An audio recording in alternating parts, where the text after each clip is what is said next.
tidak berkewajiban untuk melaksanakan kewajiban-kewajiban yang dibebankan oleh Allah kepada hambanya.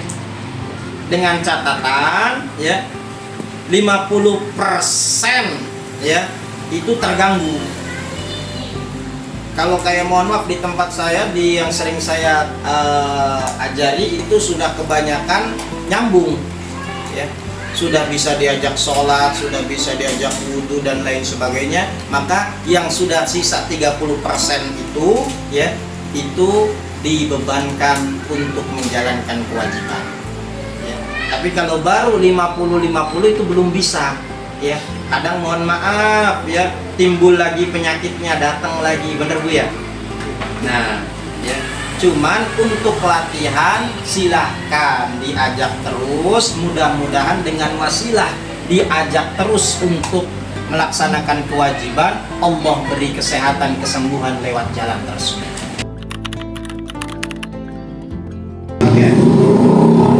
Baginda Nabi Muhammad SAW itu mengajarkan kepada kita, usahakan sebelum kita melaksanakan amaliyah ibadah sholat, kita terlebih dahulu mohon perlindungan kepada Allah. Caranya bagaimana? Membaca surah An-Nas sebelum kita melaksanakan sholat tersebut ya.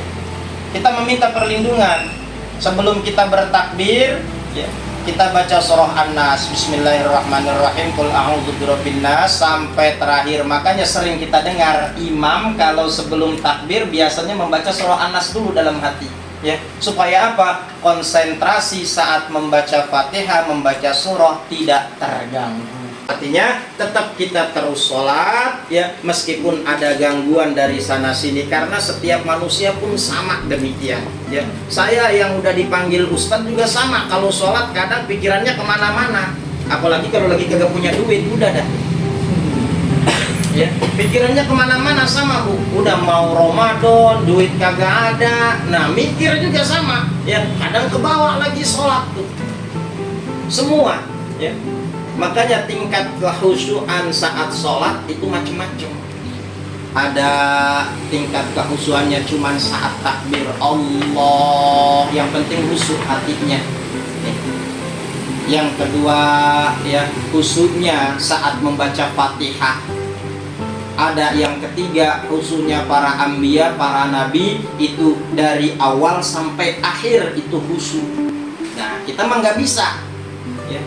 Kalau ada orang yang bilang, oh saya dari awal sampai akhir nggak mikirin apapun kecuali mikirin Allah, saya pastikan bohong ya. Pasti seorang imam akan mikirin surat apa yang bakal saya baca nih, waladhdallin amin, surat apa nih, pasti akan terpikir itu. Jadi bohong kalau sholatnya khusyuk dari awal sampai akhir, kecuali baginda Nabi Muhammad SAW dan para sahabat. Maka khusyuk itu ada 3 bagian. Khusyuknya orang awam, khusyuknya aulia, khusyuknya anbiya.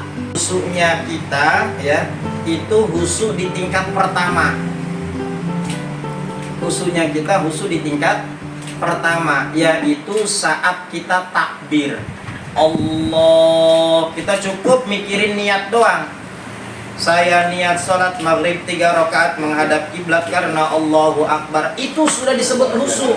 Meskipun kesononya kita banyak pikiran ya. Jadi ibu ya, jangan sampai meninggalkan sholat karena beralasan nggak bisa khusyuk. Cukup kita meminta perlindungan kepada Allah, serahkan kepada Allah, jangan pernah berhenti jangan pernah berhenti berbuat kebaikan. Maka insya Allah dengan izin Allah apapun ya akan diberi oleh Allah Subhanahu wa taala, terlebih berupa kesembuhan. Amin ya rabbal alamin. Ada lagi? Jangan sampai tahajud mah rajin, giliran sholat subuh kesiangan ya, karena mikirin tahajud. Kok kenapa mikirin tahajud terus? Karena katanya kalau kita sholat tahajud, doa-doa kita diijabah langsung nyampe ke langit. Enggak begitu juga. Percuma sholat tahajud kalau kagak sholat subuh. Justru subuh itu lebih bagus daripada sholat tahajud. Ya, kalau sholat itu mending sholat fardu dulu. Ya, sholat 5 waktu dulu. Jangan dulu kita mementingkan sholat sunnah, karena sholat hajat itu sholat sunnah. Ya, sholat tahajud itu sholat sunnah. Yang penting itu sholat subuh 2 rakaat, sholat zuhur 4 rakaat, sholat asar berapa? 4 rakaat, maghrib 3 rakaat, isya 4 rakaat. Itu yang penting dulu. Ya, jangan sampai kita buru-buru sholat hajat dan sholat tahajud, tapi sholat 5 waktu ini kita tinggalkan.